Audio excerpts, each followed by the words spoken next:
Hello, welcome to another video, and this one we're going to be looking at what we call exercises that sort of correct themselves without coaching, and the only way to do that is to apply the load that challenges you to the degree that it will force you to change. And there's several exercises that we could do. This is where, like, it's the opposite of most things, where normally you're going lighter so you can learn the skills and the technique before you apply load. There's a handful of exercises where it's actually better to do the opposite. A simple example of this would be barefoot running. This is where a person will learn how to run correctly by asking them to run fast barefoot, and the heel striking and overstriding that they would get away with in shoes will be removed. In the case of the gym exercises, strength exercises, there's several. One is like Olympic lifting. People can learn poor form with really light loads. That's a little bit harder to explain. So what I want to use here is two exercises, being the Turkish Get Up, and I've got Kim here demonstrating how to do this, and we've given her a load that really challenges her. She knows the technique, but she sort of will struggle on particularly one side than the other, and if any of her little things that she gets away with light loads, she won't get away with this on this one. And you can sort of see here there's a couple of things that she does wrong on these, and they're only very subtle, but the exercise itself becomes the coach.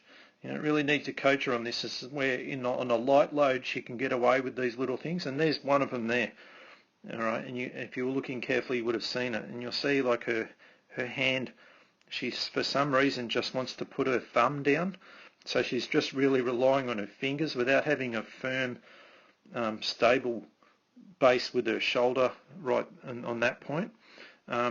There's also a couple other things, could be weakness within her core, but basically the load is telling her that she's not stable enough to, you can see it goes all crooked on her, and it's not a lack of strength because she's extremely strong on many other things, so it doesn't make sense. There's sort of a technique flaw within this exercise that she just needs to work out. So if I go back to the first side, and we'll see her do that same thing again with the hand there. Can you see that?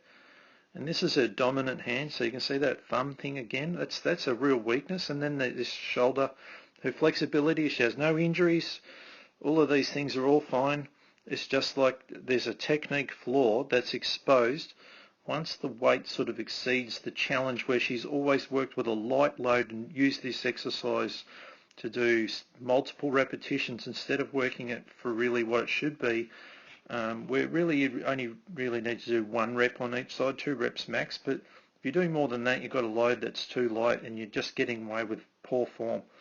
And this is where she's exposed. So she gets through this part all right, which is strange because you know, usually the concentric part is harder than the eccentric part, so she just doesn't control it very well.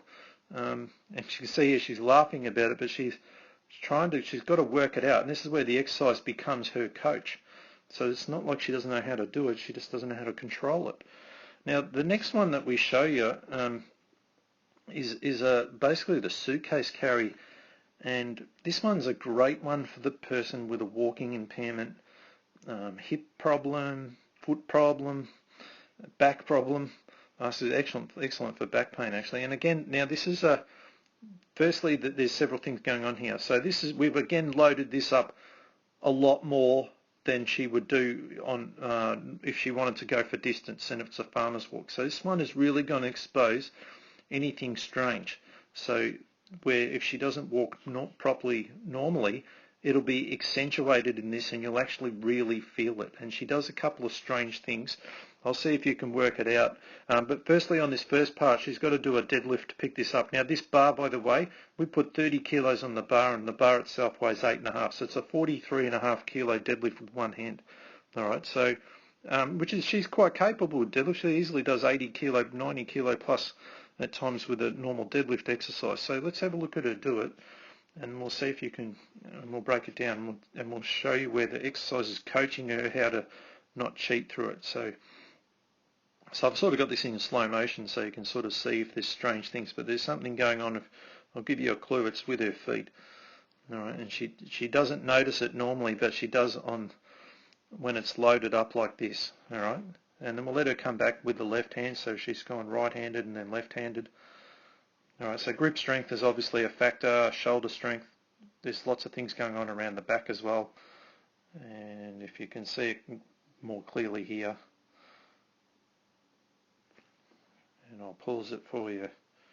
I'll go back a bit actually, so you can see it right there. This it's a bit sort of dark on this video, but this foot, only the left foot, for some reason her foot turns out on this load. It doesn't do it if it's not heavy enough, only on this load, and she sort of slaps it down.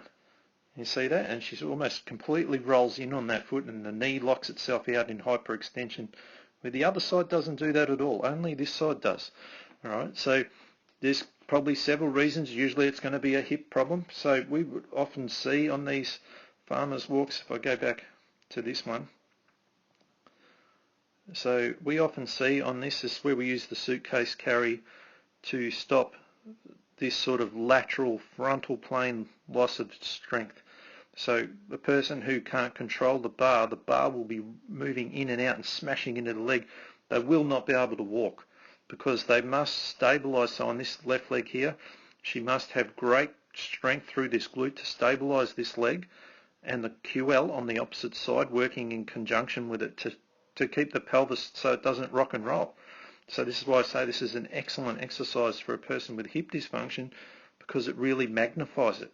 Now if there's issues at the foot here, and if she's starting to turn the foot out to overcome something at the hip, it's going to start to compromise everything. And this rocking and rolling of the upper body makes this bar start to weigh so much more because it's moving around. If it doesn't move around, it becomes stable, you become stronger, you can move, you can do things. When it's moving around, it's impossible. And if you don't believe me, you can try it yourself. Try and rock side to side and carry a heavy weight. You won't get very far at all, and you'll probably smash your leg with the bar whacking into it all the time. But the only way to create motion for walking forward with good control is to have minimal amount of movement through here. And this again, like, it's not that she doesn't know that she needs to do that. It's just that the exercise is telling her, you're not controlling it. I'm going to shorten your strides, I'm going to slow you down, and you're eventually going to have to put it down because you're not keeping it still. So there's no need for me to tell her to do stuff. She's got to work it out. And that foot thing, like I said, you can sort of see it now more clearly. See how that left leg hyperextends there? We just sort of slide that back a bit. Doesn't do it on the right side, only this left side, and it's like completely rolls in, goes into a full hyperextension. Alright, so that's sort of something that's a weakness within her that's only exposed once we put that load up to that point. We could use the exercise as the coach, and she would try to learn from that, and then we'd also use other things around it to try and find it, but we've never seen it happen like this before. So there's something going on with the foot, the hip, and a weakness within her that would make her significantly better. Alright, obviously if she had injury and pain, we would have seen this a lot earlier. We wouldn't have needed to probably go quite that heavy. We would have probably already found it. But these exercises, like I said here, there's two of them: the Get Up and the Suitcase Carry. And like I said, farmers barefoot running is another great one, because it just sort of really if you try to run barefoot with that huge heel strike, you won't do it for very long. Your brain will tell you to shorten that stride, land on a midfoot stance. So it's a self-correcting exercise. That's what we call these self-correcting exercises, because the brain and the nervous system is trying to reorganize everything to become more efficient, so in order for you to move. And I don't need to give you cues and coaching instructions. I just need to give you a load that's heavy. I must make sure it's safe, but I need to sort of expose you to these hidden problems, and then allow your brain to work it out. And and it will take a bit of time, but it's amazing how quickly it changes things. And another example would be a toddler. So you don't give toddlers core strength exercise to build their core up. They learn from mistakes, and again, the brain trying to reorganize things and to sequence it and make it more efficient so that they could eventually stand up and walk.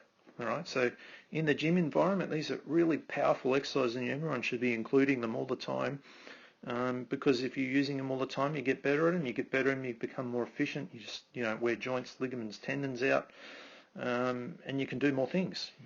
Everything's easier. All right, so they're so much more than just a normal exercise. All right, and they're so much more than just building strength in muscles. They're reorganizing the nervous system. All right, so I hope you've enjoyed that video. It gives you a few clues as to the way you can use various exercises, and yeah, we'll see you on our next video.